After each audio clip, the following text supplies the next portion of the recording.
भगवान शिव जो है वो कैलाशवासी है, शमशानवासी नहीं है, कैलाशवासी है। इसलिए शमशान की भस्म चढ़ना तो बात दूर की है, उसकी भस्म का स्नान क्या दिखाना भी उसको दुर्लभ है, उसको दिखाना भी गलत होता है। इसलिए भस्म शुद्ध होती है। हाँ, इसकी एक कहानी ज़रूर है कि जब माता सती ने अपनी देह को त्यागा था और वो जो भस्म हो गई थी उसी को भगवान ने शिव ने अपने ऊपर धारण किया था। जब से भगवान शिव और शक्ति स्वरूप में पूजाने लगे हैं, इसलिए माता सती की भस्म को अपने ऊपर धारण किया। इसलिए उन्हें कहा जाता है कि भस्म रमैया या भस्म रमाने वाले भगवान शिव।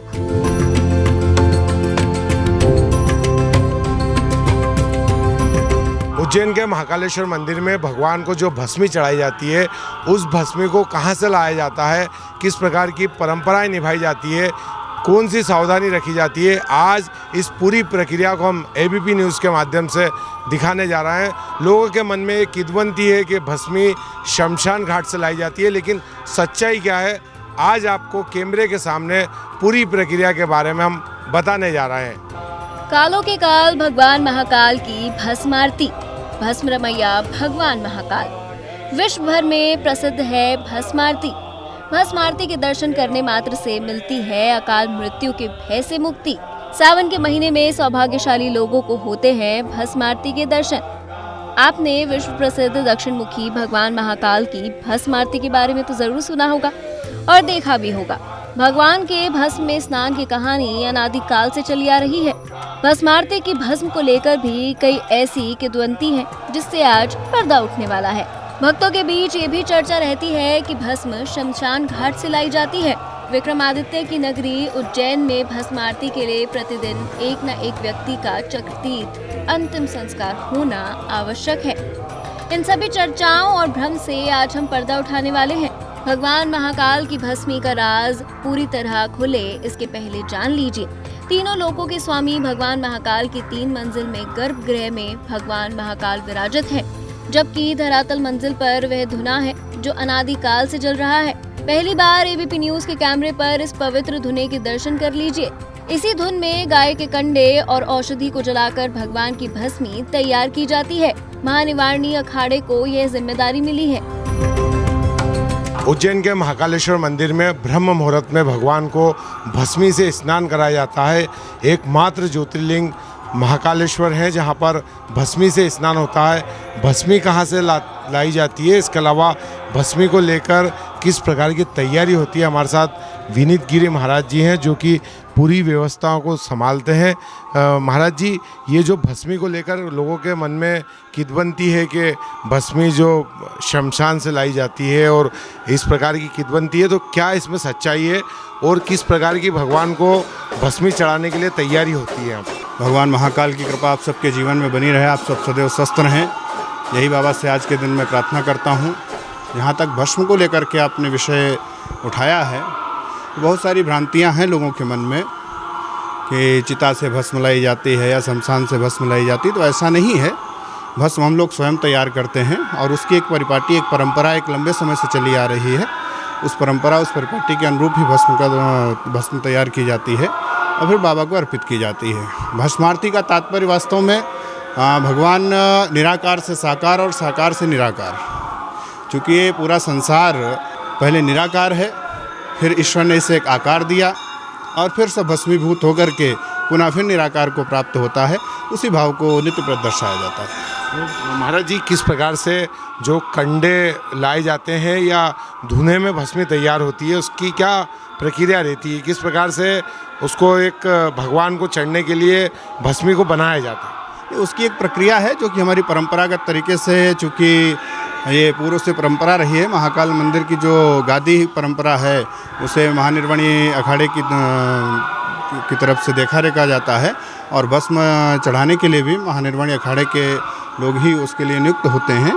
तो उसी परंपरा के अनुरूप जो हमारी पद्धति है, गाय के उपले और उसमें बहुत सारी औषधियाँ मिलती हैं। सिर्फ गाय के गोबर से ही वो भस्म तैयार नहीं होती है, बहुत सारी औषधियाँ मिलती हैं। उसमें बहुत ही शुचिता और पवित्रता का ध्यान रखते हुए उसका निर्माण किया जाता है। उसके पश्चात जो बाबा महाकाल का अखंड धुना चलता है, जो कब से चल रहा है शायद किसी को भी नहीं पता है, उस धोने में वो भस्म तैयार होती है और उसकी एक वेदोक्त मंत्रोक्त पद्धति है। उन पद्धतियों के साथ में, उन मंत्रों के साथ में उस भस्म का निर्माण किया जाता है और फिर नृत्यपुत्र बाबा को अर्पित की जाती है। महाराज जी, जो भस्मी है उसको भक्त बड़े पवित्रता के साथ, बड़ी आस्था के साथ ले जाते हैं। कई प्रकार की विश्वास उनके मन में रहता है कि भस्मी से उनकी बीमारियां दूर हो जाती है, यहाँ तक कि उनको बरकत और उनके जो काल सर्पदोष है उसका भी निवारण होता। तो क्या इसके पीछे मान्यता है? देखिए बंधु, ऐसा है कि श्रद्धा के पीछे कोई तर्क नहीं होता है, भावना के पीछे कोई तर्क नहीं होता है। भावग्राही जनार्दना, ईश्वर भी भाव का भूखा है। लोगों का ऐसा भाव है और निश्चित रूप से चूँकि यहाँ पर धरती का केंद्र है ये और ऊर्जा का इतना बड़ा स्रोत है और अनादिकाल से परंपरा चली आ रही है, न जाने कब से निर्वत ये परंपरा चली आ रही है। तो उस परंपरा के अंतर्गत जो पद्धति है कि यहाँ पर अपनाई जाती है और लोग श्रद्धा से उस भस्म को लेकर के जाते हैं कि बाबा का प्रसाद है, तो उस प्रसाद को समझ करके जब उसे अर्पण ग्रहण करते हैं तो निश्चित रूप से उन्हें लाभ मिलता है। आर्थिक लाभ भी मिलता है, भौतिक लाभ भी मिलता है और दैविक लाभ भी मिलता है। आध्यात्मिक उन्नति भी होती है, दैहिक उन्नति भी होती है और दैविक उन्नति भी होती है। आपने पवित्र धुने के दर्शन कर लिए, लेकिन एक बात और जान लीजिए, भगवान शिव को कैलाशपति के साथ साथ शमशानपति भी कहा जाता है। लेकिन इसके पीछे अलग कहानी है। भगवान शिव ने शमशान की भस्म भी लगाई थी, लेकिन इसकी अपनी कहानी है। ये कहानी सती माता से जुड़ी है।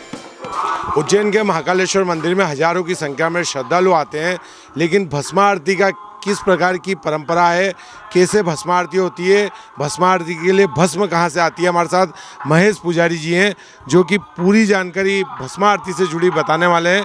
पंडित जी, एक तो जो सावन का सोमवार होता है उसका क्या महत्व है? उस दिन भक्त अगर भगवान के दर्शन करता है तो उसे किस प्रकार के पुण्य फल की प्राप्ति होती है? साथ ही जो भस्मारती होती है तो ये भस्म कहाँ से लाई जाती है? श्रावण का सोमवार इसलिए महत्वपूर्ण है कि चंद्रवासर है, इसको बोलते हैं चंद्रवासर है, यानी सोमवार का दिन। ये दिन शीतल दिन होता है, इसलिए शिव को अति प्रिय दिन है और इस दिन जो भी भक्त भगवान शिव की पूजा करता है उसे कई कोटि पुण्य प्राप्त होता है। ये हमारे शास्त्रों में विधान है। इसलिए सोमवार के दिन ही भगवान शिव की पूजा करने का विशेष महत्व है। लेकिन महाकालेश्वर ज्योतिर्लिंग है तो यहाँ तो सभी दिन 365 दिन जो भक्त पूजा करता है उसे कई गुना पुण्य की प्राप्ति हो जाती है। भस्मा आरती का जो है ये महत्व है। यहाँ के जो पुजारी वर्ग है वो भस्मा आरती की पूरी व्यवस्था करते हैं। द्वार खोलने से लेकर और भस्मा आरती तक की पूरी संपूर्ण व्यवस्था महाकालेश्वर के 16 पुजारी परिवार करता है। इसमें 2 परिवार है, जनोई पाती के नाम से और एक खुट पाती के नाम से इनको कहा जाता है। साथ ही जो भस्म है, जो भस्म होती है वो इस मंदिर परिसर में ही धुना है। उस धुने के अंदर इस भस्म को कंडों से बनाई जाती है।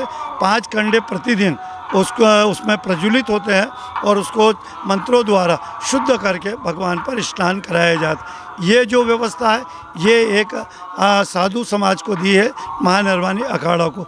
उनका केवल यही कार्य है कि भस्म स्नान कराना, बाकी समस्त कार्य पुजारी सेवा का होता है। आरती जो होती है, जो भगवान की आरती है, नाम इसका भस्म आरती इसीलिए हुआ कि भस्म स्नान है, इसलिए इसका नाम भस्म आरती है।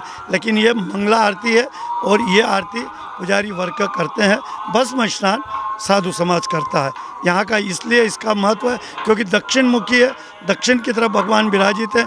इसलिए इस अवंतिका क्षेत्र में भगवान का, शिव का महत्व और शिव की पूजा का महत्व अनेकों गुना यहाँ पर बढ़ जाता है। इसलिए अवंतिका में भक्त हजारों की तादाद में दर्शन पूजा करने महाकाल के आते हैं। पंडित जी, ऐसी भी किद्वंती है, भ्रांति है कि जो भस्म भगवान को चढ़ती है वो शमशान से लाई जाती है। तो पहले कभी ऐसी परंपरा रही होगी या ऐसी कोई परंपरा है? वो कंडे कहाँ से लाए जाते हैं, किस प्रकार से पूजा होती है? देखिए, ये जो किंवदंतियाँ है हमारे हिंदू समाज में ज़्यादा फैलाई जाती है और भगवान के नाम को भी इस तरीके की बदनामी होती है। भगवान शिव जो है वो कैलाशवासी है, शमशानवासी नहीं, कैलाशवासी है। इसलिए शमशान की भस्म चढ़ना तो बात दूर की है, उसकी भस्म का स्नान क्या दिखाना भी उसको दुर्लभ है, उसको दिखाना भी गलत होता है। इसलिए भस्म शुद्ध होती है। हाँ, इसकी एक कहानी ज़रूर है कि जब माता सती ने अपनी देह को त्यागा था और वो जो भस्म हो गई थी उसी को भगवान ने शिव ने अपने ऊपर धारण किया था। जब से भगवान शिव और शक्ति स्वरूप में पूजाने लगे हैं, इसलिए माता सती की भस्म को अपने ऊपर धारण किया। इसलिए उन्हें कहा जाता है कि भस्म रमैया या भस्म रमाने वाले भगवान शिव। शमशान इसलिए उनको शमशानवासी भी कहा है कि जिस वक्त माता सती ने अपनी देह को आग के अंदर सुहा कर दिया था, डाल दिया था, उसमें अपने को समाप्त कर लिया था, उस स्थान को जो दक्ष का राज्य था, स्वर्ग था, उसको भगवान के वीरभद्र ने शमशान बना दिया था। लेकिन भगवान जब स्वयं वहाँ पहुँचे, इसलिए जब पहुँचने के बाद उनका क्रोध शांत हुआ, वो स्थान जो शमशान बन गया था वो पुनः स्वर्ग बना, इसलिए उनको शमशानवासी भी कहा है। और भस्म लगाने के लिए जो प्रथा है वो सती माता से प्रथा है, न कि किसी मुर्दे की भस्म से। ये थे उज्जैन के महाकालेश्वर मंदिर के पुजारी, जिन्होंने बताया कि किस प्रकार से यहाँ पर भस्म आरती होती है, भस्म कहाँ से आती है और भस्म का स्नान राजाधिराज महाकाल क्यों करते हैं।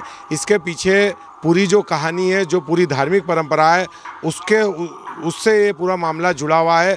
लोगों के मन में भ्रांति होती है कि जो भस्म है वो शमशान से लाई जाती है, लेकिन भस्म जो है मंदिर में ही तैयार की जाती है। पंडित पुरोहित 24 घंटे जो धूना चलता है वहाँ से भस्म लाते हैं और राजाधिराज को भस्म से स्नान कराते हैं। Vikram Singh Jat, ABP news, Ujjain.